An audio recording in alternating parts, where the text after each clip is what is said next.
Hey, what's going on everyone? This is Chase here at Rocky Mountain. Thank you so much for joining me. This is the new Bell MX-10 MIPS helmet. This is the new entry-level helmet in the Bell lineup. Now I will say I'm filming this right now in August of 2025.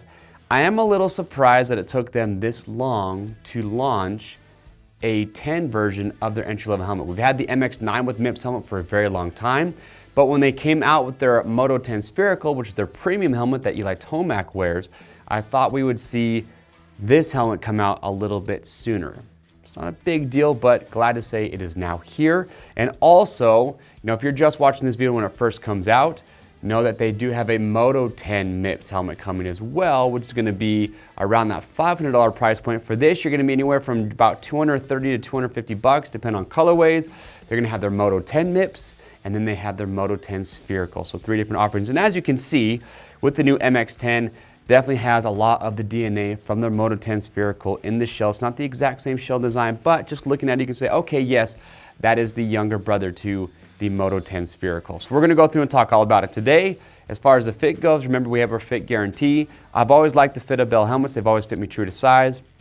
But if you get one, if you're not happy with how it fits, you can send it back in brand new unused condition, and we'll give you free shipping both ways on your first exchange to make sure you get the size and the fit that is best for you.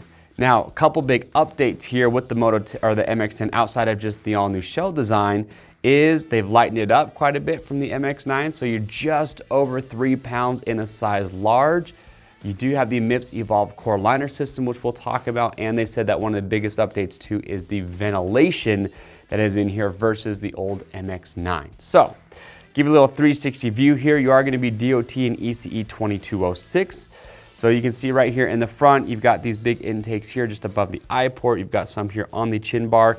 Same visor design as the Moto 10 spherical. Now I'm gonna be a little bit, not critical, but I'll just give my personal opinion. It's not my favorite visor design. It's easy to adjust. You've got lots of adjustability, honestly, with this visor. The only thing that I've noticed, and this is coming from the Moto 10 spherical, maybe with this because the screws are slightly different than with the Moto 10 spherical, I've just noticed that sometimes if these screws tend to loosen up a little bit, sometimes the visor doesn't want to stay exactly where I set it. So like when I'm putting it in my helmet bag or I'm just carrying it around, sometimes my visor gets pushed down, sometimes it gets pushed up, but it is designed to break away if you do go down and have a crash. Obviously that's a safety factor because you don't want that visor catching and adding additional forces to the head or to the neck.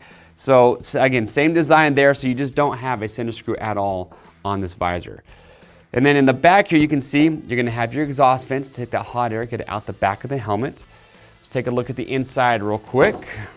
So the comfort liner, again, it's comfortable, moisture wicking. You can take this out, you can throw it in the wash. I would let it air dry after you've done that. Now, one feature I will say, again, you're going probably more than double the price or close to when you go up to the Moto 10 MIPS and the spherical, but one feature that those helmets have that is probably one of my all-time favorite features of a helmet in general is their magnetic cheek pads. There's no snaps on those. They literally just held in with magnets. Yeah, it adds a little bit of weight to the helmet, but when it comes to just ease of use, because what's nice about the magnetic cheek pads, and I'm not saying that the snaps are a deal breaker, but the magnetic cheek pads literally just get it in there close and just pops into place, is if it's on a hot day and you're sweating, you can just take those cheek pads out, kind of let them air out while you're not riding, and then put them back in there. It's just so easy to do. I love it.